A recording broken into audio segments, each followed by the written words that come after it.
Hello guys, তোমরা সকালে কেমন আছো? আজ আমি খুব খুশি। কেন বলো তো? কারণ আজ আমার জন্মদিন। তাই স্নান টান করে আমি পুজো দেবার জন্য রেডি হয়ে নিচ্ছি। কারণ আমার জন্মদিনটা আমি ভগবানকে দিয়েই শুরু করতে চাই। কারণ তার আশীর্বাদ ছাড়া কোনো কিছুই সম্ভব নয়। এদিকে আমি কি করছি তোমরা বলতে পারবে? হ্যাঁ হ্যাঁ, আমি এই বলে দিচ্ছি।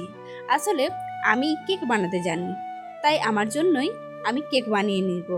তাই আমি ব্যাটার রেডি করে গ্যাসে দিয়ে দিয়েছি। এইদিকে আমার কেক সম্পূর্ণ ফুলে উঠেছে। এরপর ডেকোরেশন করব। দেখো কেমন হয়েছে, তোমরা কমেন্ট করে জানিও কিন্তু। আমার কিন্তু খুব ভালো লেগেছে। এইদিকে কেক ডেকোরেশন হয়ে গেলে আমি বেলুন ফুলিয়ে নিচ্ছি। আমার কিন্তু বেলুন ফোলাতে খুব ভয় করে। তাও যেহেতু আজ আমার ছোট্টখাট্ট একটা অনুষ্ঠান, তাই আমি ফুলাচ্ছি। এদিকে ঐশী সোনা খুব খেলছে বেলুনগুলো নিয়ে। আর আমার ভাই বলছে তুই বেলুনগুলো ফোলা, আর আমি এদিকে ডেকোরেশনের জন্য সব কিছু রেডি করে নিচ্ছি। আমার ভাই যেহেতু যে কোনো বিয়ে বাড়ি বা বিভিন্ন অনুষ্ঠানে সাজায়, সেহেতু এই দিক থেকে খুব এক্সপার্ট। দেখছো কিন্তু কি সুন্দরভাবে বানছে। আমরা কিন্তু পারবো না। এইদিকে আমার বান্ধবীরা সকলে চলে এসেছে। আমি রেডি সেডি হয়ে চলে এলাম তাদের সঙ্গে দেখা করতে। আমার বান্ধবীর নতুন বিয়ে হয়েছে, কি সুন্দর দেখাচ্ছে তাই না?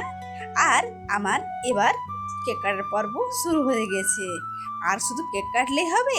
চলো একটু মজা করা যাক, তোমরাও দেখো।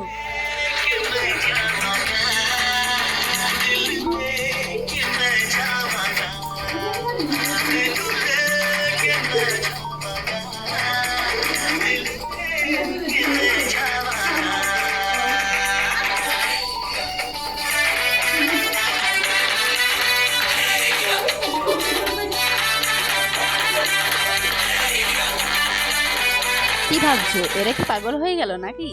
আরে আমরা যখন চারজন একসঙ্গে থাকি এরকম আমাদের চলতেই থাকে। যাই হোক, তোমাদের কেমন লাগলো ভিডিওটা? যদি ভালো লেগে থাকে তাহলে আমার পাশে থেকো এবং তোমরা সকলে সুস্থ থেকো।